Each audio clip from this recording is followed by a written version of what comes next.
doing? This is Coffee Break with Jimmy.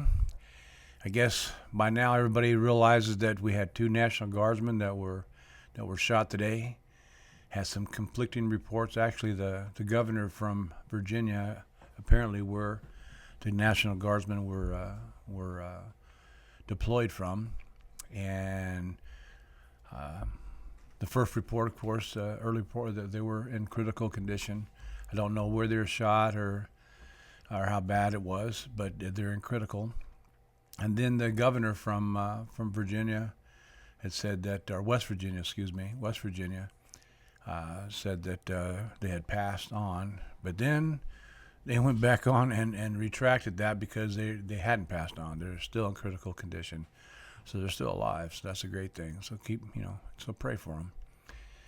And, but this is just kind of coincidental, if you will, with the sedition with Kelly and his group there, those six congressmen and senators that were telling everyone everyone in the military not to obey these orders, any orders. They said unlawful orders, and there was no unlawful orders that were delivered. I think it has to do with maybe the military, the Marines, the Army, Navy, and the Air Force, saying that they're not to obey any orders, but the only orders that were given were the orders given to the National Guard, like these two guardsmen that were shot. They had orders to be in Washington D.C. by the President of the United States or the Secretary of War. Sent them to Washington D.C. And apparently they've done a good job there. They've got crime down. They've got crime down in all aspects, whether it be murder, carjacking, rape, robbery, all the above. The crime rate has come down, and it's come down also in Memphis, Tennessee, and I believe there was another city that they had the National Guard in. I'll think of it in a minute, but I just heard about that yesterday, that they had the National Guard in another city. But it's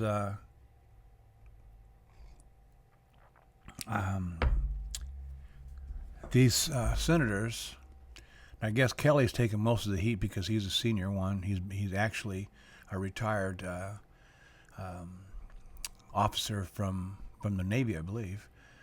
And so they're talking about,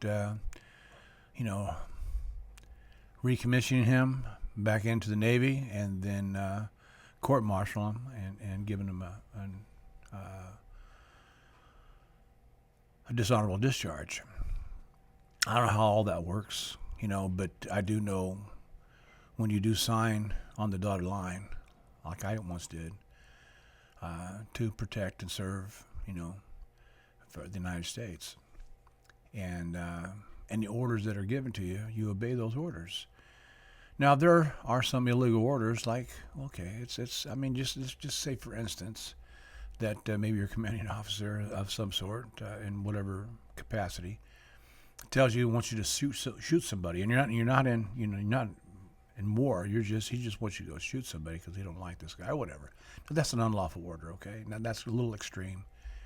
But you think about it, any kind of order that you're given by your commanding officer, this is the chain of command. This is how how it works, and it all is subject to the Uniform Code of Military Justice, and that's how the military operates. And to have these folks in our Congress say these things, this is seditious. This is sedition. And if they do, any of the military don't obey any orders that are given from their commanding officer, especially their commander-in-chief, it goes right on down the line. That's how it works. They could be held for treason. That's treason. That's a treasonous act. Now, just saying these things, I think is sedition. I don't think it could be borderline treason also. Maybe because every one of them that voiced their opinion said that they've been in the military at one time or another. Now, they didn't clarify if any unlawful orders have been said to our military, especially the National Guardsmen. Now, I don't know. This just seems kind of coincidental that this happens today. They don't know what this guy was thinking. They haven't investigated that part of it yet. It's still under investigation, so we don't really know what this guy was thinking. But it's just kind of coincidental that it's happening right now, after these folks told him not to obey these orders. Said don't obey unlawful orders. Well, there's no. I mean, the orders that were given were lawful. There have been no unlawful orders that were given, and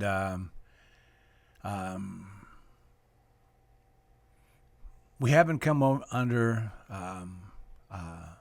martial law. Now, martial law would be something where all the military would come in, and the military would take over, and those orders would be given by the President of the United States. And then our country would be under martial law. That's nothing like that. Our country is not under martial law. We're not being run by the military, the Marines, or Army, Navy, Air Force, Space Force, National Guard. That hasn't been. Those orders haven't been given, and that's not what we're under. We're not under martial law. Now, some say that maybe you never know if this could happen, but that's also an option for things to happen if things get out of line here in the United States. And this right here, I mean, this guy here, no one knows what he's thinking yet, or what he was thinking. But we'll wait and see when they further investigate this, and let's hope and pray that the National Guardsmen get through this, and this guy be held to the full extent of the law. Apparently, there was other National Guardsmen there. It wasn't just those two. I guess there was others there, and apparently one of them shot him because they are armed, I believe. Because one of them shot him, and they subdued him until the police department got there. Well, it was shortly after that the policemen got there, and they arrested this guy. And of course, they had to take him to the hospital because he was shot also. So they just had Mario Bowser, the mayor of Washington D.C. Kash Patel was there. The chief of police was there, and they told us all about it now, what was going on, and gave a press conference, and so we'll see what happens from there. But like Kash Patel said, he said, hey, these guys are doing their job, they're doing what they're ordered to do, and they do a great job. And he was talking about the National Guard, the police department, the chief of police, and the city government, the mayor. She's doing a great job there in Washington, D.C. also. So we'll see what happens. But let's hope that everything turns out real good for the National Guardsmen. So if you believe in God, please give them a prayer. Now, one more thing I wanted to talk about a little bit, because this was just something that happened yesterday or the day before, when apparently some young girl in the class went on a class field trip, apparently, and they were staying the night in a hotel, and of course classmates, they share rooms in hotels. Of course, they have their supervisors, their counselors there, but apparently this one girl was to be sharing a room with a trans girl, which was a boy, and they're going to sleep in the same bed. Well, that's just that's just not going to happen. And apparently the parents weren't told about this. Their daughter apparently called them, hid in the bathroom, called them about it, and told them, hey, look, they're making me share a bed with a trans boy, being a girl, right? And no one said anything to the parents. No one said anything to anybody, much less, I don't even know, they even told the little girl that she was going to be sharing a bed with a boy, in her class, and that she's a trans girl. I don't know. I don't get it. Boys are boys, girls are girls.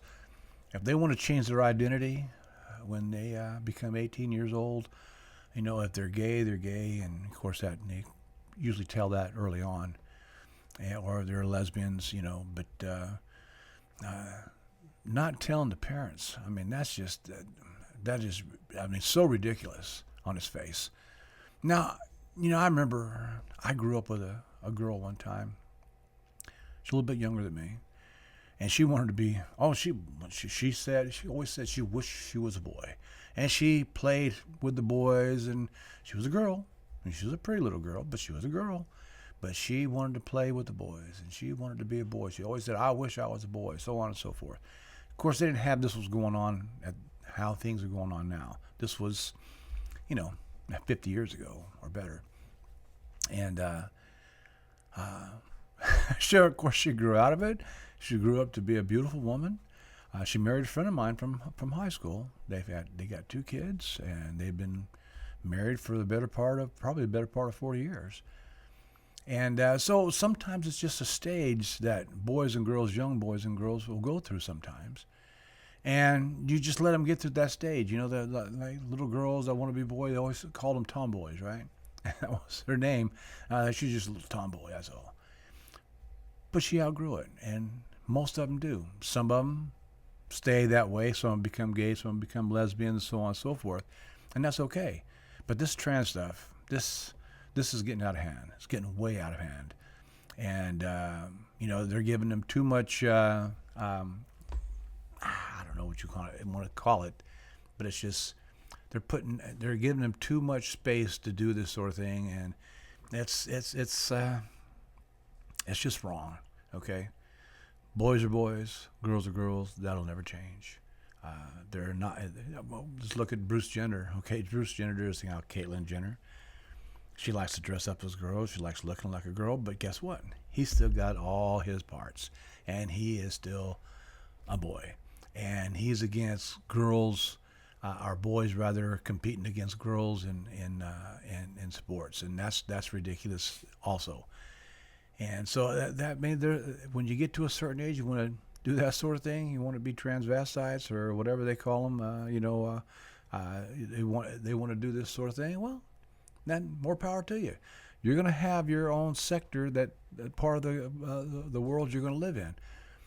Don't shove it down everybody else's throat just because you want to be recognized.